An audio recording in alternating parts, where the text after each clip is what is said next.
چند ایسے زہریلے لوگوں کو ہرگز نہ دیکھنا کہ وہ تمہاری داڑھی ٹوپی امامے کو اگر تانا مارتے ہیں تو یہ وہ لوگ ہیں جن کو پیشاب کرنے کا بھی سلیقہ. میں بات یہ کہہ رہا ہوں حضور سے اگر تمہاری نسبت ہو جائے تو تمہیں میرے عزیزوں دنیا کیا ڈرا سکے گی. موت بھی جب آئے تو تم مسکراتے ہوئے جاؤ. اللہ اتنا یقین ہے, اتنا یقین ہے. وہ موت کا بستر بھی تمہیں خوف زدہ نہیں کر سکتا. مولا کائنات علی کرم اللہ وجہہ الکریم کو دیکھو, موت کے بستر پر پوری رات آپ آرام کرتے رہے جب میرے آقا ہجرت کے سفر پر تھے. پتا ہے نا, لوگ کفار و مشرکین تلوار سوتے کھڑے تھے لیکن حضرت علی آرام سے سوئے ہوئے تھے. حضور کی غلامی ایسی ہے کہ ایک حضور کی محبت بہت سارے خوف سے تمہیں آزاد کرتی ہے, بہت سارے خوف سے آزاد کرتی ہے. کیونکہ ہمارا عقیدہ یہ ہے, ہمارا وتیرہ یہ ہے کہ دہن میں زبان تمہارے لیے, یا رسول اللہ بدن میں ہے جان تمہارے لیے, یا رسول اللہ ہم آئے یہاں تمہارے لیے, اٹھے بھی وہاں تمہارے لیے. جس کا یہ ماننا ہے وہ بے خوف ہوگا. بات سنو توجہ سے, آپ بھی بے خوف ہو کر جی سکتے ہو, صرف شرط یہ ہے اپنا دل ان کو دے دو. بے شک نبی پاک صلی اللہ تعالیٰ علیہ وسلم کے حوالے کر دو. حضرت عمر مجلس میں بیٹھے ہیں, نبی پاک صلی اللہ تعالیٰ علیہ وسلم قبر کے حالات بیان کر رہے ہیں, قبر کے حالات. اور حضور اکرم صلی اللہ تعالیٰ علیہ وسلم فرماتے ہیں کہ جب تم میں سے کسی کا انتقال ہوگا اور تمہیں قبر میں رکھا جائے گا, تمہارے اہل خانہ دفن کر کے چلے جائیں گے تو دو فرشتے آئیں گے, نیلی آنکھوں والے, کالے چہرے والے, اور بہت سخت ہیبت ناک صورت لے کر آئیں گے, اور وہ زمین کو چیرتے ہوئے آ کر تمہیں اٹھائیں گے اور سوالات کریں گے. تمہارا رب کون ہے, تمہارا دین کیا ہے. رسول پاک صلی اللہ علیہ وسلم کے بارے میں پوچھا جائے گا, ان کے بارے میں تم کیا کہتے تھے. یہ سب کو پتا ہے. حضور پاک صلی اللہ تعالیٰ علیہ وسلم مجلس میں بتا رہے تھے, توجہ چاہتا ہوں, قبر کے یہ فرشتوں کی صورت بھی بتا رہے تھے کہ نیلی آنکھوں والے, کالے چہرے والے, بھیانک صورت کے ساتھ آئیں گے. تب حضور پاک صلی اللہ علیہ وسلم نے حضرت عمر سے کہا, اے عمر, جب تمہیں قبر میں رکھا جائے اور یہ فرشتے آئیں گے تو تم کیا کہو گے, تم کیا کرو گے. ایک محب رسول اور عاشق رسول کیا کہتا ہے. اس وقت آپ نے یہ نہیں پوچھا کہ مجھے جواب کیا دینا ہے. حضرت عمر نے اتنی بات پوچھی, یا رسول اللہ صلی اللہ علیہ وسلم, آپ کی بارگاہ میں صرف اتنی عرض ہے, آج جو میں آپ سے محبت کرتا ہوں, کیا میرے مرنے کے بعد قبر میں بھی یہ محبت باقی رہے گی. اللہ اکبر, سبحان اللہ. آج جو میں آپ سے محبت کرتا ہوں, کیا یہ محبت قبر میں بھی رہے گی. حضور پاک صلی اللہ علیہ وسلم فرماتے, اے عمر, دنیا والوں کی محبتیں موت تک رہتی ہیں, اور مجھ سے جو محبت کرتا ہے وہ حشر میں بھی قائم رہے گی, قبر میں بھی, حشر میں بھی قائم رہے گی. جب اتنا حضرت عمر نے سنا, کھڑے ہو گئے, کہا, یا رسول اللہ, اب قبر میں جو فرشتے آئیں گے وہ معاملہ میرے اوپر چھوڑ دیں, میں خود دیکھ لوں گا. اللہ اکبر, سبحان اللہ. اگر آپ کی محبت میرے ساتھ ہے تو پھر میں خود نپٹ لوں گا. اللہ اکبر. میرے عزیزوں, یہ ہوتا ہے یقین. کب آتا ہے یقین؟ جب حضور سے کمال کی محبت ہو. اسی لیے بریلی کے امام نے کبھی کسی سے خوف نہیں کیا, ڈرا نہیں, اور تنہا بیٹھ کر بریلی کی سرزمین سے لاکھوں جو ادھر ادھر ادھم مچاتے تھے ان سب کے دانت کھٹے کر کے رکھ دیے تھے, اور پھر یہ کہا تھا, خوف نہ رکھ رضا ذرا, تو تو ہے عبد مصطفیٰ. سبحان اللہ.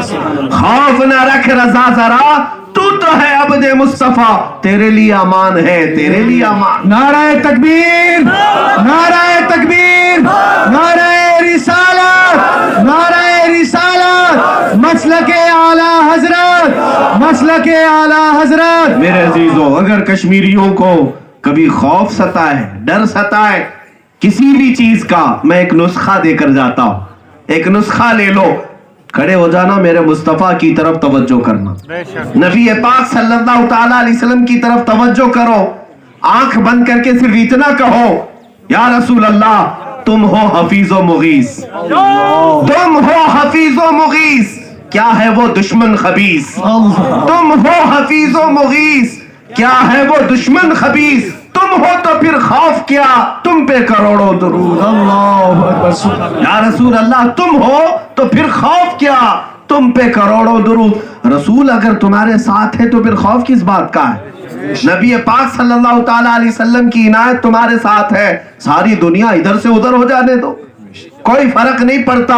حضرت خالد بن ولید اس صحابی کا نام ہے جس نے اپنی زندگی میں 125 جنگیں لڑی، ایک ہی جنگ موت ایسی ہے جس کے متعلق خالد بن ولید کہتے ہیں میرے ہاتھ سے 9 تلواریں ٹوٹی، 9 تلواریں، ایک تلوار 35 کلو کی ہوتی۔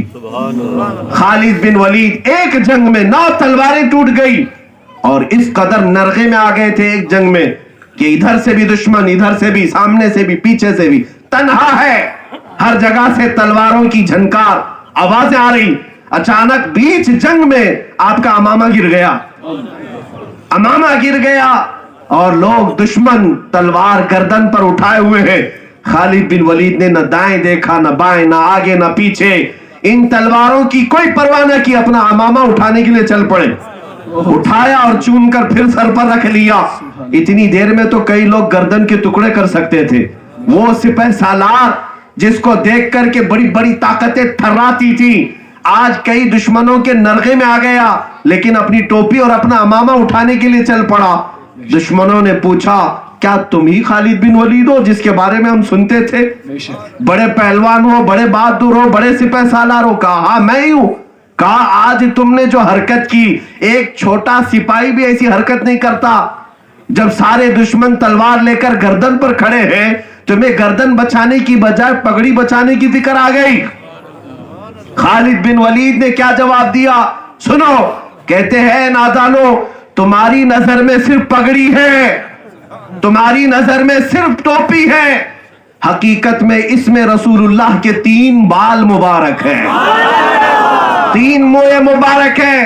خالد بن ولید کا یہ یقین ہے کہ خالد جس میدان میں بھی جاتا ہے فتح اس کے بازوؤں کی طاقت سے نہیں، رسول اللہ کے بالوں کی برکت سے ملتی ہے۔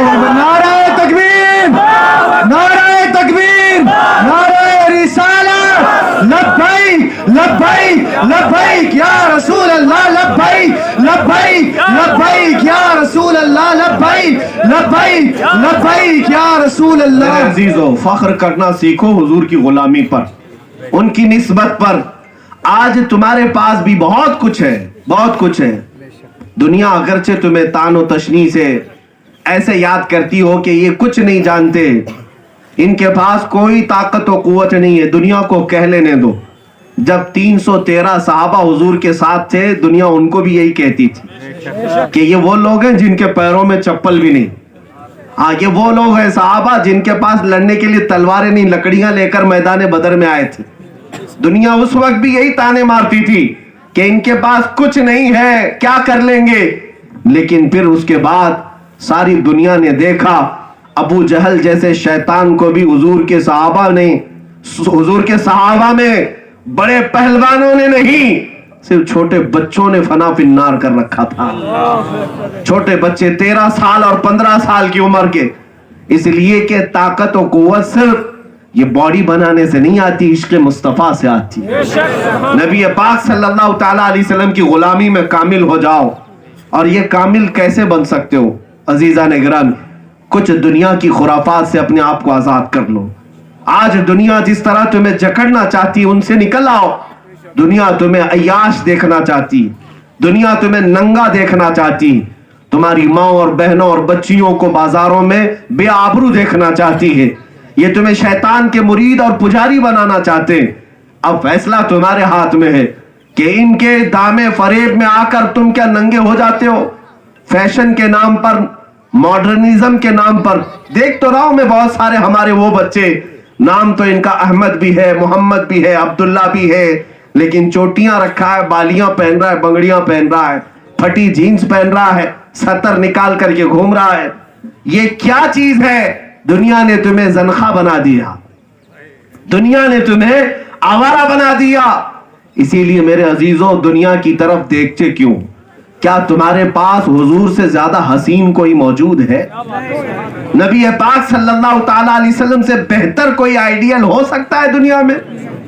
میں اکثر یہ کہا کرتا ہوں، آج مجھے حیرت ہوتی ہے، ممبئی میں، دلی میں، کئی جگہ پر میں نے دیکھا پرسنالٹی ڈیولپمنٹ اس نام سے کورسز چلائے جاتے ہیں۔ یہ کیا ہوتا ہے پرسنالٹی ڈیولپمنٹ؟ اس میں یہ سکھایا جاتا ہے کہ بڑوں سے ملنا ہو تو کس طرح ملنا چاہیے، بیٹھنا ہو تو ہاتھ کیسے رکھنا چاہیے، کھانے کے لیے بیٹھے تو چمچ کیسے پکڑیں، اور چڑھنا ہو اترنا ہو تو کیسے چڑھے اتریں۔ دنیا اس کے کورسز چلا رہی ہے، کیریکٹر کے کورسز چلا رہی ہے، اخلاق کیسے سکھائے جائیں۔ اے میرے عزیزوں، جس رسول نے فرمایا بعثت لأتمم مکارم الاخلاق، میں آیا ہی اس لیے ہوں کہ تمہیں کائنات کے سب سے اعلیٰ اخلاق بنا کر بھیجوں، سبحان اللہ، تمہیں سب سے اعلیٰ اخلاق بتا سکوں۔ میرے عزیزوں، حضور سے بہتر کسی کے اخلاق ہیں؟ نبی پاک صلی اللہ تعالی علیہ وسلم سے اعلیٰ کسی کے کردار ہے؟ جب تمہیں یہ پتا ہے تو کہاں ادھر ادھر کی خاک چھاننے گھوم رہے ہو؟ ایک بار حضور کی سیرت پڑھ کر دیکھ لیتے، نبی پاک صلی اللہ تعالی علیہ وسلم کی غلامی میں آتے۔ مجھے آج بھی بات یاد ہے، 10 سال قبل کی بات، میں دبئی میں تھا، تراویح پڑھا رہا تھا، رمضان کا موقع تھا۔ ایک بڑے گھرانے سے تعلق رکھنے والے بزنس مین ہیں، میرے پیچھے نماز بھی پڑھتے تھے، بہت بڑی کمپنیاں چلاتے ہیں۔ ہے ظاہر سی بات ہے، پیسہ جس کے پاس آتا ہے وہ ماڈرن زیادہ ہو جاتا ہے، لیکن اس گھر کی ایک اچھی چیز یہ تھی، اس نوجوان کی ماں بڑی اچھی اخلاق والی، قرآن و حدیث پر عمل بھی کرتی اور اپنے بچوں کو حضور کی محبت بھی سکھاتی۔ پیسہ جتنا بھی آئے، اس نوجوان کو میں نے دیکھا وہ نماز ترک نہیں کرتا تھا۔ ایک مرتبہ اتفاق کی بات ہے، وہ امریکہ گیا، بزنس ڈیل کر رہا تھا، اور ایک بہت بڑے بزنس مین کے ساتھ وہاں کے رہنے والے میٹنگ طے پائی، میٹنگ ہو رہی ہے۔ میٹنگ ہونے کے بعد کھانے کے لیے بیٹھے، لوگ کھانا کھا رہے تھے، تو ظاہر سی بات ہے کھانے کے وقت کچھ دانے نیچے گر جاتے ہیں ادھر ادھر، تو یہ ہمارا نوجوان وہ دانے اٹھا کر کے چوم رہا تھا اور کھا رہا تھا۔ وہ سامنے والے کے لیے بہت عجیب سی بات ہے، زمین پر پڑی ہوئی چیز کیسے اٹھا کر کھائے، ہو سکتا ہے ان کے لیے عیب کی بات ہو۔ تو سامنے والے نے پوچھا کہ تو اتنی بڑی کمپنی چلاتا ہے دبئی میں، بڑے پیسے والا ہے، کروڑ پتی، تیرے پاس کیا کمی ہے؟ یہ زمین پر گر گیا ہوا دانا تو اٹھا رہا ہے، کھانے کی کوئی کمی تو نہیں ہے، یہ کیا چیز ہے؟ میں نہیں سمجھ سکا۔ تو اس نے کہا میری ماں نے بتایا، رسول پاک صلی اللہ تعالی علیہ وسلم نے، ہمارے نبی نے رزق کا ادب کرنا سکھایا۔ سبحان اللہ، سبحان اللہ۔ میرے آقا صلی اللہ تعالی علیہ وسلم نے فرمایا روٹی کا ادب کرو، اس لیے کہ روٹی جس قوم سے روٹ گئی دوبارہ آئی نہیں، جس قوم سے روٹی روٹ گئی دوبارہ اس قوم میں نہیں آئی۔ اس نوجوان نے کہا میرے مصطفیٰ صلی اللہ علیہ وسلم نے رزق کا ادب کرنا سکھایا، اگر یہ زمین پر گر جائے تو اسے چوم لو، صاف کر کے کھا لو، کھانے جیسا نہیں ہے تو بلندی پر رکھ دو تاکہ پرندے کھا سکے۔ اس کے یہ 2 چند جملے ہوں گے، وہ کوئی بڑا عالم نہیں ہے، کوئی بڑا مبلغ نہیں ہے۔ میرے عزیزوں، 25 رمضان کی بات ہے، 25 رمضان گزرے تھے، تب وہ نوجوان اس بڑے بزنس مین کو جو امریکہ کا تھا اس کو لے کر ہمارے پاس آیا اور کہا کہ یہ دبئی آنے کا اس کا کوئی پلان نہیں تھا، لیکن میں نے ایک دانہ اٹھا کر چوم لیا تو اس کو اسلام سے محبت ہو گئی۔ سبحان اللہ، سبحان اللہ، میرے مصطفیٰ صلی اللہ علیہ وسلم سے محبت ہو گئی۔ یہ وہاں سے چل کر آیا اور میں نے آپ کا تعارف کرایا تو آپ سے صرف اپنے ہمارے آقا صلی اللہ علیہ وسلم کے کچھ واقعات اور کچھ حدیثیں سننے کے لیے آیا۔ بزنس تو اپنی جگہ پر۔ میرے عزیزوں، میں کہنا ہے چاہتا ہوں نبی پاک کے اخلاق میں اتنی تاثیر ہے کہ پوری دنیا کا دل جیت سکتے ہو، آج بھی دل جیت سکتے ہو۔ چند ایسے زہریلے لوگوں کو ہرگز نہ دیکھنا کہ وہ تمہاری داڑھی ٹوپی امامے کو اگر تانا مارتے ہیں تو یہ وہ لوگ ہیں جن کو پیشاب کرنے کا بھی سلیقہ نہیں۔ بے شک بے شک، یہ وہ لوگ ہیں جن کے گھروں میں کوئی تمیز اور اخلاق نام کی چیز نہیں۔ انسان اگر کوئی ہے تو میرے مصطفیٰ کے اخلاق کی قدر کرنا جانتا۔ انسان اگر ہے تو نبی پاک صلی اللہ تعالی علیہ وسلم کے اخلاق و کردار کو عزت سے ہی دیکھے گا، عزت سے ہی دیکھے گا۔ باقی جس کے ذہن و دماغ میں گوبر بھرا ہو, زہر بھرا ہو, اس سے ہم کیا امید رکھیں, اس سے ہم کائے کی عزت کی امید رکھیں. ہم یہ, میں بات بڑی ذمہ داری کے ساتھ کہہ رہا ہوں, جو صرف انسانیت پر بھی باقی ہے وہ میرے مصطفیٰ کے غلاموں کے ساتھ بدتمیزی ہرگز نہیں کرے گا, اسی لیے کہ وہ محبت کے ساتھ پیش آتا ہے, محبت کے ساتھ پیش آتا ہے. میں نے دیکھا ہے میرے عزیزوں, چند دنوں کی بات ہے, اور لوگ ہمارے لباس کو گھور گھور کر دیکھتے ہیں اور ایسا لگتا ہے جیسے ہم کوئی آسمانی مخلوق اتر آئے. بے شک بے شک. ہوتا ہے ایئرپورٹ میں ہمارے ساتھ, ایئرپورٹ میں کبھی, سفر میں کبھی. خیر کوئی مسئلہ نہیں, ہمیں اس بات پر بھی فخر ہے کہ نبی کے غلام کو کوئی گھور کے دیکھ تو رہا ہے, کوئی بات نہیں. لیکن مجھے اس بات کا اندازہ ہے, کئی جگہ پر میرا